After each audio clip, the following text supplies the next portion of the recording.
The biggest change on the U.S. border since 1907. President Trump has just done something very, very big.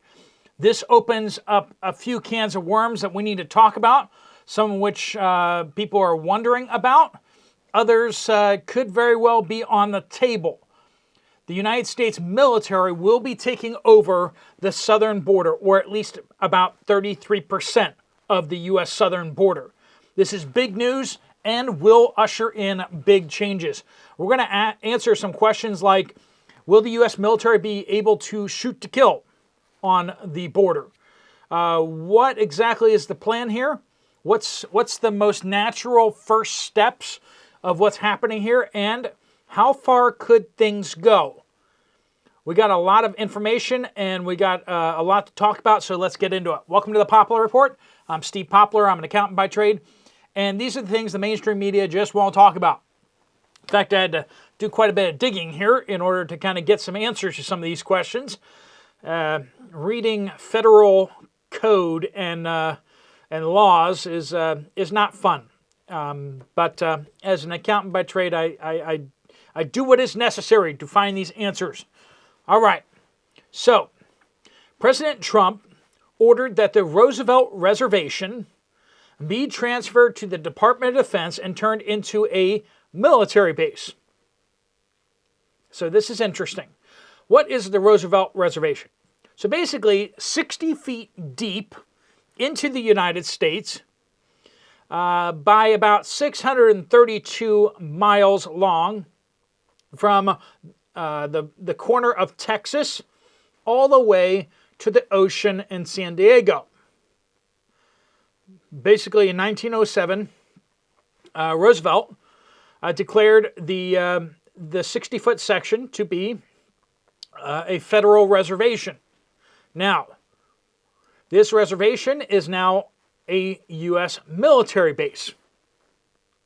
So this opens up some interesting things. First off, let's see what President Trump explicitly said that they will do. So, military activity along the border. That's the first thing. Military activity. Since it's a military base, President Trump will deploy the military onto this military base, which seems rather straightforward. But the United States military can move up and down the base freely. They don't have to get special permissions. They can basically do whatever they want. We'll get back to that. So military activity along the border can, quote, occur on a military installation under the jurisdiction of the Department of Defense. All right, so there's some clues right there in the executive order that the military activity can occur on a military installation. So, can they have live fire exercises on this military base? By federal law, yes, they can. Can they, what happens if you trespass onto a U.S. military base? Can they shoot you? The answer to that is generally no. And if you trespass onto the U.S. military base, basically you should be detained. And then you will be charged with a federal crime. A felony federal crime to trespass on a U.S. military base. That's also interesting, but we're not there yet. We're talking about right now that the U.S. military can operate, and they will be operating under the jurisdiction of the Department of Defense. Now, if you go onto a military base, you will generally be detained by military police, and then you would be then transferred over, or you'd be turned over to law enforcement. Generally, you wouldn't be imprisoned at a military facility. Military prisons are for military members. If you're a civilian and you go onto a military base, that doesn't apply to you. It's not a jurisdiction issue. It's more of a military. They're under the Uniform Code of Military Justice, right? That is for people sworn into the U.S. military. That doesn't apply to civilians, no matter where they get arrested or necessarily what they've done.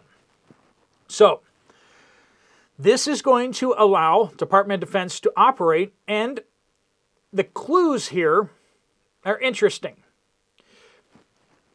because it also specifies border barrier construction and implementation of detection and monitoring equipment. And I think that gets to really the crux of the issue. The main purpose here seems to be, if it is a military installation, the Department of Defense is in charge of construction and permitting and, making sure it's up to code. It's the Department of Defense code. It's not whatever other civilian agencies' codes that the land happens to be on. So, construction of a border wall, they can basically do whatever they want to. If they want to just throw up a bunch of HESCO barriers and top it with razor wire, they can just do that. They don't have to get permission from anyone. They can just deploy the military along the border and just have them all just set up razor wire. It's a military base. You can erect razor wire on a military base without, whatever. And when people are like, well, that's just inhumane, the Trump administration come back and just say, you're not supposed to be trespassing on a U.S. military base. It's a military exercise. This military exercise is about constructing long lines of razor wire. So that's that can be absolutely done. So temporary border walls can be constructed using temporary things like razor wire or other building materials without permitting. Sections where they have bollards to go in, they can just start pounding them into the ground. They can just start erecting them, and that's that. But interestingly enough, and I hinted at this earlier, trespassing on a federal military installation, hopefully states don't have too many military installations. Yeah, I know they do. But trespassing is a felony under Title 18 U.S. Code Section 1382. So, if a cartel member tunnels under the wall and pops out the other side, they trespassed through the Roosevelt Reservation, which is a U.S. military base, or if they cut their way through the border wall. Now, not only did they illegally immigrate to the United States across the border, but they've also trespassed on a U.S. military base. So not only did they do something illegal by coming, but now they also are guilty of a felony. We're going to deport all the criminals? Well, anyone who starts coming across the border now in this section will be considered and will be potentially charged with the felony, which will make them more eligible to be deported. Interesting. I don't know that is the way they're going with that, but it is an interesting point there. Now, like I said, U.S. military inside the United States is not allowed to shoot people for coming onto the military base. Though we see an interesting little loophole there. Not loophole, interesting scenario. When armed cartel members cross into this U.S. military base, because they're armed, that might change things. The U.S. military is allowed to defend themselves while on a U.S. military base. So if they're patrolling the border and armed cartel members are there threatening them,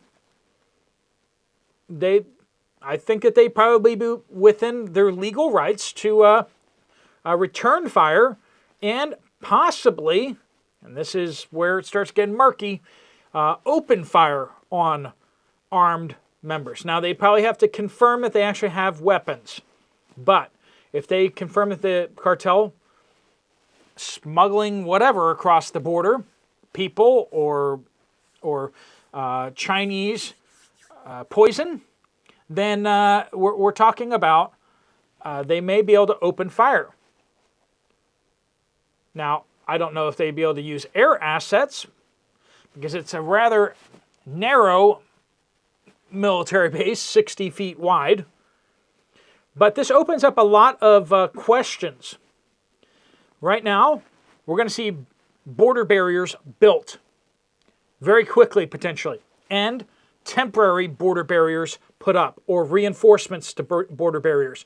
So in an area where there have been multiple crossings, even potentially cutting their way through the existing barrier, the military can come alongside that section of barrier where it's being replaced. They can put up extra razor wire. So they can put up secondary barriers.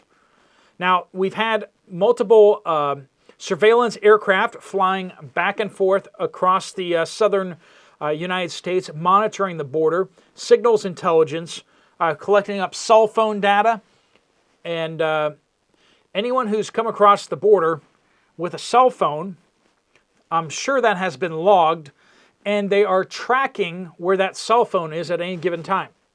If they try crossing the border again with that same cell phone, they're going to be picked up.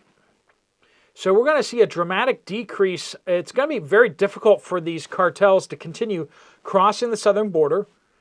And with signals intelligence and reconnaissance aircraft and drones up along the southern border, U.S. military and Border Patrol can quickly respond to areas before they cross or as they're crossing.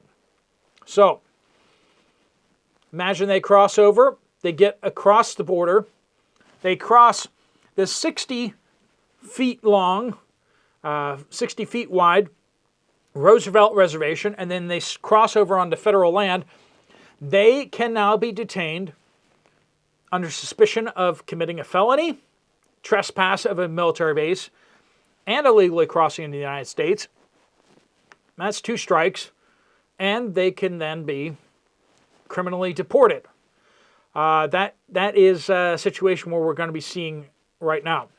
Now, will the United States military be deployed without Border Patrol? At this time, from what I understand, any of the U.S. military that is deployed in a law enforcement capacity is doing so in a supplement to Border Patrol. So basically, if you have one Border Patrol officer, you can be added a military or several military personnel with them, but the military folks are going to be acting under the authority, supervision, and direction of the Border Patrol officer. So this is important to note that it's not just the military going out there right now, but with it becoming a military base, it does open the possibility of deploying military police to the border. So it opens up interesting options and interesting possibilities.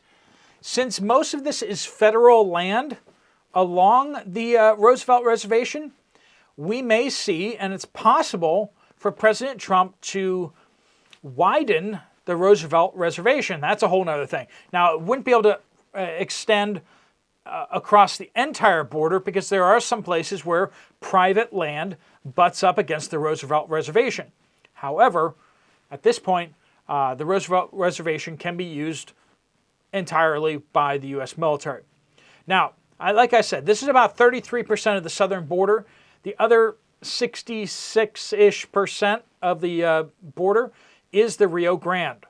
So basically, Texas retained all of their state land when they became, their country federal land when they became a state in the U.S. So their public land, their public land all became state-owned and did not turn over to the federal government. all the federal government land inside Texas has basically been purchased by the federal government. There may be some exceptions to that. I don't know, but generally speaking. So the United States military and the United States government does not really own the border along the Rio Grande.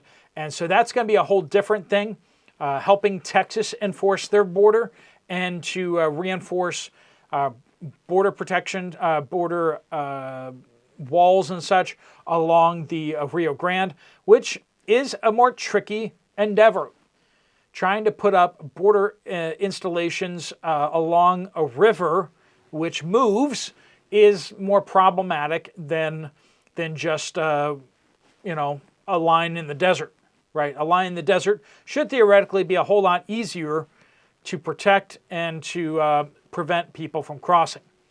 All right, friends, that's kind of the updates. Let me know if you have any questions down in the comments down below. We got some interesting things coming your way this week. Hopefully going to have a really interesting video coming out midweek sometime about what's going on with the shipping situation out there. But more to come on all of that. Thanks so much for watching. If you want to check out another video from this channel, there's one right up there. I'll see you over there, or I'll see you guys later. Steve Poplar of the Poplar Report out.